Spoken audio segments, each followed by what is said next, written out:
What I once thought of as a piece of fancy feminist fantasy fiction now has some rather large splotches of rust in some rather uncomfortable places.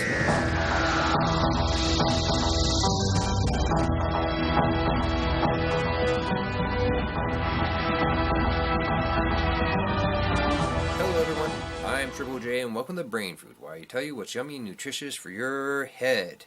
For today's episode, I'm going to be talking about the Feminist Fantasy Anthology series, Chicks in Chainmail, edited by Esther Frisner. Now, I bought this series after I graduated high school and I was attending university back in the late 90s, which was 20 years ago. Oh God, I'm getting old. Hello, darkness, my old friend. I've come to talk with you again. Anywho, I quite enjoyed this, so much so that I bought almost the entirety of the series. I did see that there was a 5th volume to this anthology, but I never did get around to buying it. Now, each volume of the anthology series has an introduction by Esther in which she talks about the theme of that anthology. For example, in The Chick is in the Mail, she talks about tradition, how it helps to guide us, to structure us, but also give us a convenient excuse to do something stupid and embarrassing. However, I like the introduction in the 1st volume, in which Esther talks about 2 dogs that she met. A small one that would yap at anything and everything that caused any kind of disturbance near its territory, and the other one that was, in her own words, big and strong enough to play Australian rules football as his own team and win. And just how gentle and patient this dog was compared to the other one. She ends the story talking about, my point, we're secure enough to take a joke, we're smart enough to tell a joke from a jab, and we're human enough to enjoy a good laugh, and we're not going to kill you if you laugh along with us, but try to walk over us and your history, we being the real women warriors and our friends. What I really appreciated about the 1st volume's introduction is that it touches upon the age-old idea that somehow feminists don't enjoy jokes. They do. They just know when something is a joke that we can all laugh at and enjoy, and the other is either a thinly veiled threat or the enjoyment of cruelty visited upon others, which is usually the kind of joke that bigots and misogynists visit upon other people. The other thing that I really enjoyed about this series, of the stories in all of these anthologies, is that the metaphor of armor on women is really stretched pretty far in order to tell a variety of really interesting stories. While we do have, the traditional fantasy setting, which is the majority of these stories, women going out fighting mystical beasts on quests to get treasure and, things like that. We also have stories such as a woman and her partner fighting to stay alive on an alien planet using basically what is a Mars rover lander. And there's another one where a woman and a giant robot fights a giant reptile. One of the stories in the 1st volume, called Bra Melting by Janie Lee Simner, is a callback to 70s era feminist protesting. And it is about a town near a war zone where all the warrior women are so fed up with the town's only 2 armorers selling them nothing but chainmail bikinis that they melt them all before leaving to join the other side, as they're willing to sell them full form-fitting armor.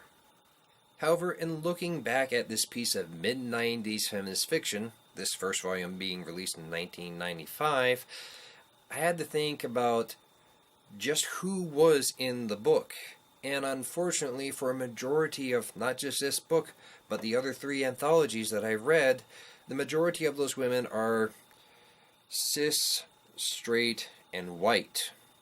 To paraphrase Anita Sarkeesian, it is important to be critical of the media we enjoy. And such, I really found myself thinking about these stories, even rereading a couple of them, and kind of cringing at what I once thought, I had truly enjoyed.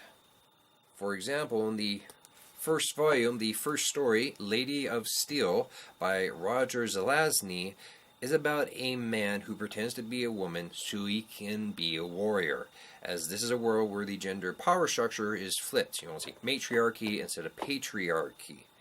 And the story ends with his partner insinuating that if he sleeps with her, then she'll keep his secret and help show the world eventually that yes, men can be as good warriors as women. This feels very restrictive, very gender binary. Like, you've never heard of transgender women?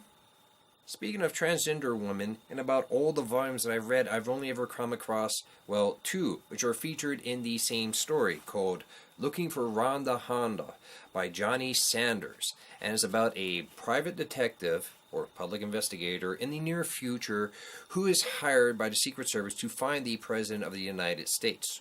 Only he doesn't know until near the end that the President used a gender morph, which is in this world setting, gender transition, to become a woman. And that revealed is handled with all the grace of, a 90s comedy. Now, it's not Ace Ventura bad, but it's still pretty bad.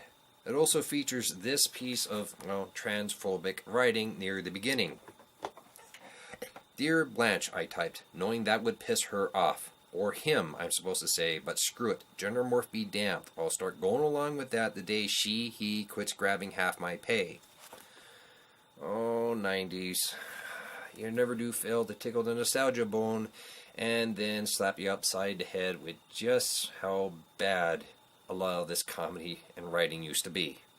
As for queer women, aside from a throwaway line in the last story I mentioned, Looking for Rhonda Honda near the end, which is again done as a joke, comes the story in Did You Say Chicks, called Like No Business I Know by Mark Bourne. Wait, another guy? At any rate, it's done near the end as a review, as a joke. And it's really kind of sad because I did like the premise of the story, which is how a fantasy world gets in touch with a basically Xena ripoff in order to make more of Zora, as this character is known, adventures. And as for the other story I mentioned earlier about the woman in the robot suit that fights basically a ripoff of Godzilla, that one is in The Chick Is in the Mail, called Foxy Boxy Gal Fights Giant Monster King by Pierce Askengrew. And the lead in that story, which is set in Tokyo, Japan, is a white woman. Shades of Ghost in the Shell there. Now, I don't mean to poo-poo over these books as much as you may think that I am. It's just that in thinking about the types of women that are featured in a majority of these stories, these books are mostly, hetero, white, and cisgendered.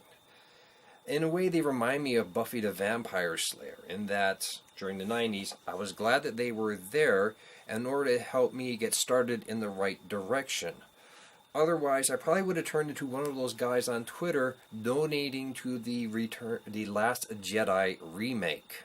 So, I suppose the pertinent question is, would I recommend these books? And I would say it is a very reluctant recommendation, with two prerequisites, which is that, one, if you can find them in the library, check them out of the library, and two, that you look at them like they were a time capsule containing what feminism, at least from, the fantasy fiction side of things, looked like back in the mid-90s.